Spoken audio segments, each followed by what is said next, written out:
Hey guys, Joseph Henson here with Henson CPA Group. Last week we went through a few different items talking about KPIs in your business. It was series 2 of 2. So if you missed those, go ahead and go back to our Facebook page and check those out. This week, though, we're going to be talking about how you can utilize partnerships in your veterinary clinic to actually grow, mature, and prosper. So before anything else, let's go ahead and flip over to that. And like I said, it's strategic partnerships in veterinary medicine, collaborating for success. So the first thing, what is this really about? What are strategic partnerships? Partnerships in veterinary medicine involve talking with or collaborating between clinics, suppliers, specialists, financial experts, and other industry stakeholders. So what does this look like? Obviously, a collaboration between clinics is very obvious. If you are a specialist in surgeries, collaborating with your general practice friends and colleagues will help you, whereas you're able to send them referrals also. If you are a mobile euthanasia, then getting those referrals with your colleagues who are in general practice or who are in surgeries or insert here will help you. Suppliers, having a partnership with a supplier who gives you more favorable terms will save you money. Specialist. Hey, I'm Joseph Henson with Henson CPA Group. We specialize in helping veterinarians and veterinary clinic owners maximize their bottom line so they can actually live the life they want to live without feeling like they're always working. Financial experts. If you do not have a financial expert, an investor who works with other veterinarians, you are doing yourself a disservice. Why are they important? Everyone knows the veterinary landscape is constantly evolving. Everything is rising. Costs are getting higher. Competition is getting stouter. Demand for specialized care is driving the need for innovation in the business models. A couple of years ago, you can see the statistics that people coming into the veterinary industry has started to decline. And if you look this year, I believe there's 12 or 13 new veterinary schools that are being formed within the next couple of years, with a few even opening this year. So there's going to be a lull in how many qualified veterinarians are coming out of veterinarian school, looking to go into a mentorship program, looking to start their own business. And you have to be willing to work with these people. And working together will honestly increase the efficiency, improve your patient outcomes, and ensure long-term financial stability.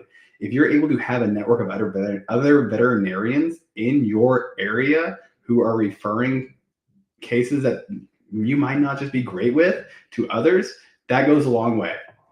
Your patients and their owners know that you have what's best for them in mind, and you're not just there to make a quick buck off them. Everyone knows that when it comes to pets, it's a lot like money. You always want to trust the person, but sometimes it's hard because you've been burned in the past. Everyone has a horror story with a veterinarian at some point that has tainted their image of the industry. And to overcome that, being willing to go and let someone else help them that might be more beneficial will help you as well. Why strategic partnerships matter. I just went through a lot of these. The veterinary industry does have several challenges happening. If you look at your numbers last year compared to the year before, you are going to see an increase in operational costs. There are a ton of staffing shortages, and again, the needs for specialized care. You're noticing probably in the industry that people aren't as willing to stay in the job as long. It's harder to get those registered vet techs. It's harder to retain qualified office managers. The list goes on and on. There is a rise for the demand of convenience and comprehensive pet healthcare solutions. People want to be able to go places without feeling like they're giving up their entire day. I did a series a couple weeks ago over telemedicine for veterinarian industries. It's one of those things where push for the technological advancements, not only will it help your patients, it's going to help with diagnostics, management software. There's all these areas that are advancing that you have to be able to keep up with. And the only way to do that is through a strategic partnership sometimes. And so how can partnerships help then? Having a strategic partnership will allow a clinic to share resources, expand services, reduce overhead costs. If you are general practice and you have someone who is specialized in dental care for pets, teaming up isn't always a bad idea. Even if you're under the same roof, under the same strip mall, insert your location here. Because of the fact that, can you share some of those expenses? Can you reduce your fixed costs to a point that it's more manageable? Can you reduce those variable costs because you're sharing electricity, water, gas, all of those? They will help create a more sustainable business model while providing top tier care to your clients and patients.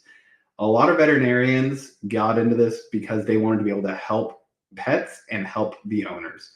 And being able to share resources is one way you can do that.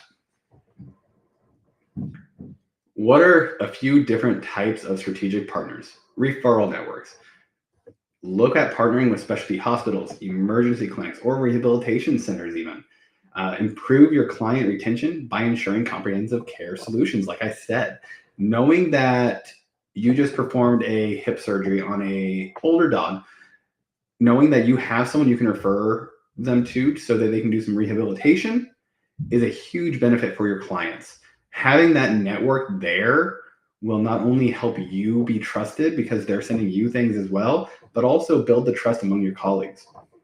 Industry suppliers and vendors. Look, everyone always asks, hey, I need more inventory, but it kind of gets hard. I feel like I'm wasting it. Sometimes you have to buy in bulk, and having those purchase agreements with pharmaceutical or equipment suppliers will reduce your costs. And I've seen several of them who will have a buyback period where if it expires because of the fact that you overestimated, you had a reduction in your staff, you lost a veterinarian, you'll actually buy back a portion of that. So it's not always a sunk cost. Collaboration with diagnostic labs will also ensure that you have a quicker turnaround time and potentially discount rates. If you're sending all of your diagnostics to the same lab and you have an amount you agree to, you get a discount rate. You're paying up front, great. They get their revenue. They know that you're guaranteeing them a certain amount. And if you do a lot of diagnostics, it helps tremendously. Technology and software providers. This is one of the ones that I hear a lot about. And there are a ton of softwares out there right now that can help your business. Whether it's management software, telemedicine, AI-driven diagnostics, these are all ways you can increase your efficiency. Even if it's you taking notes during a visit for a fairly complex scenario that you can then review later, you are able to leverage software for that. It can help with everything from appointment scheduling to medical record management to client communications. If you have a large amount of no-call, no-shows, then one of the things you can look at is what software can you implement to send those automatic reminders. Everyone knows that obtaining new clients is expensive, so you want to retain. And the more communication you have with someone besides just that once a year they come in unless there's an emergency, the better, especially if you have them scheduled a year ago.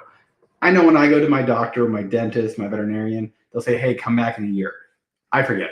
What day works best? I don't know. Throw me on a Thursday.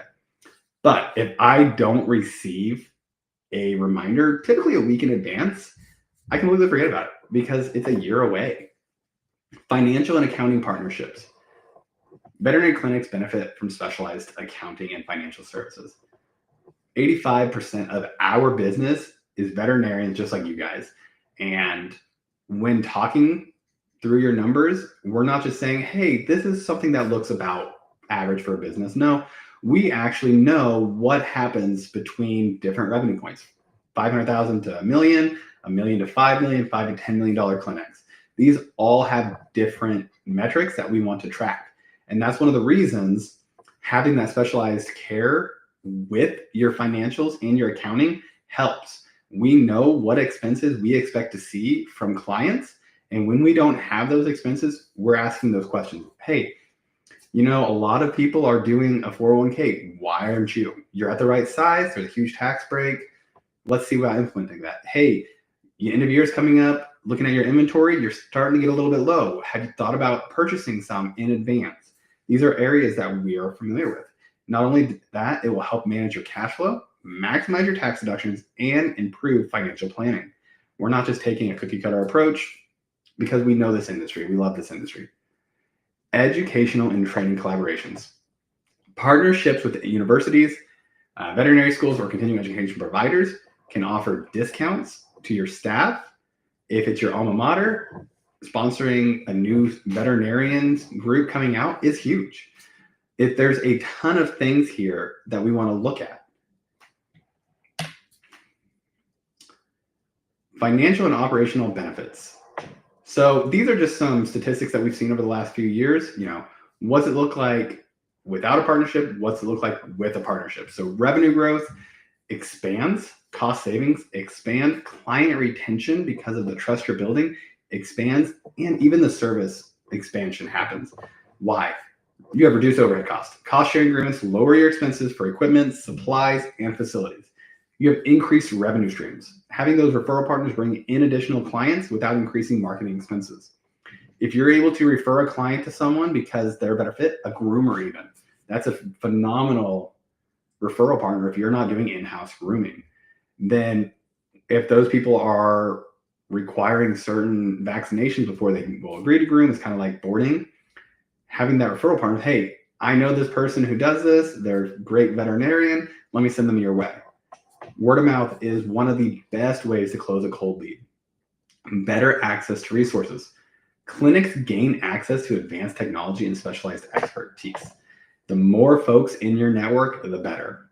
And it's also good for long-term business sustainability. You have to have diverse service offerings, and streamlining those operations will protect against economic downturns. People come and go. Over the last year, you saw a huge hit to your bottom line, I'm sure, because of increased costs and folks having uncertainty within the market. People were more apt to hold their money close to their chest than spend frivolously like in the last 2 or 3 years. Having a pet is a part of the family. Everyone knows how important it is, but it's still a huge cost. And sometimes those costs have to come with decisions. How to identify the right partners. Make sure you align businesses that share your mission and values. You want to ensure your potential partners have a similar philosophy regarding your patient care and business ethics.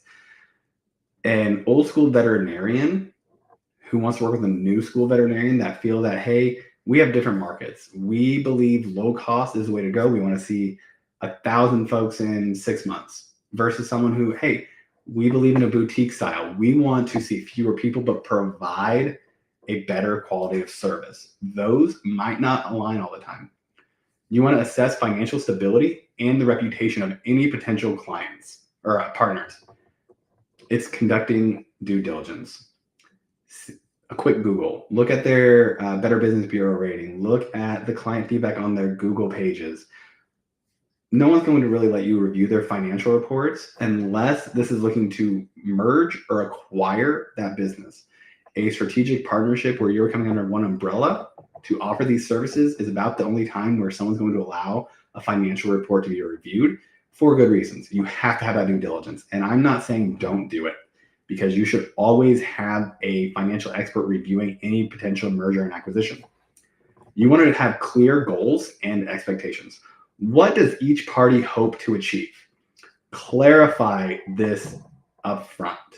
If you have different goals, if you want to retire in the next 3 to 5 years while the other person wants to grow into a franchise, that is not the exact same goal. You want to be careful that you're going the same way. And then conduct thorough research. Like I said, look at what's being said about them. Review case studies or speak with other veterinary clinics that have partnered with those companies, especially if it's a software company. You want to see what those companies are doing within the industry. Best practices for successful partnerships.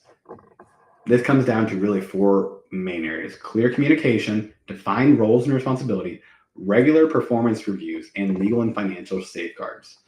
Clear communication. Establish expectations, discuss financial arrangements, and ensure ongoing dialogue. You don't want a partner who only comes and talks to you once a year. This is something that is extremely important. You need to have communication. It's not every day. It might not even be once a week. Every month, though, you want to make sure you know what's going on, because if there's things that need to change, it is better to meet monthly on that than wait until the end of the year. Define who is going to be doing what. Create those structured agreements outlining each partner's duties and contributions. One of the worst things about a partnership is going into it thinking you're getting 50-50, where one person's like, I want to do 30%, you get 70, but we are going to do everything revenue-wise as if it was 50-50. Like I just said, hold meetings, quarterly, annual meetings to evaluate the success and adjust strategies. Coming together on communication is key. Having those monthly communication talking points is one of the most important things you can do. And then if it comes to a financial relationship, reviewing every quarter, personally, quarterly is my preferred if it's just a financial kind of area, but you're not always checking in, because anything can happen month to month. But then annual meetings is okay if this is a very minor stake. But then you also, when you have those kinds of partnerships, want to draft a legally binding contract to protect everyone. This isn't just you. And this isn't going into a partnership expecting it to fail. This is going into a partnership making sure that if something does happen, you can both still flourish. Common challenges and how you guys can overcome them. One of the things we already talked about was mismatched expectations. When you guys aren't on the exact same goals and expecting the same thing. Solution: always set clear, measurable goals and communicate regularly. Operational conflicts. What does this mean? You guys have a differing opinion on how things should be handled in the clinic. Solution: you want to develop those structured workflows and designate a point of contact for decision making. You want patients to feel like they're going to get the exact same level of care and service every time they come in. If you go to McDonald's in Missouri, or if you go to McDonald's in California, New York, Washington, Texas, you're going to get the same type of food. One thing you won't get is always the same level of service, though. Financial disagreements. This is a really big one. This is when two people disagree in a way that could affect their livelihoods. One of those solutions is going to ensure financial terms are equitable and transparent. If you are coming together with a partner and one of you does want to retire and you want to work less, make sure that's known and make sure that you take that into account when you're talking about revenue split. It won't be 50-50 because you're not putting in equal work. Legal and compliance issues always involve legal counsel when it comes to drafting agreements. These are legally binding and need to be handled with care. Find you a lawyer or a team of lawyers who specializes in this kind of industry and this kind of work. That comes down to the areas we want to talk about today. If you're interested in exploring any kind of financial strategies and partnerships for your clinic, hit me up. We do offer 30-minute free tax and accounting analysis to go over where you're at in your business, what your goals are, and see if there's a way we can help you. We don't have a ton of slots available at all times, but you can always check out our Calendly below here and see when it is available. Other than that, I hope you guys have a great day. My inbox is always open. Joseph at Henson CPA Group. If you're trying to reach me, it's Joseph with 2 E's, Joeseph.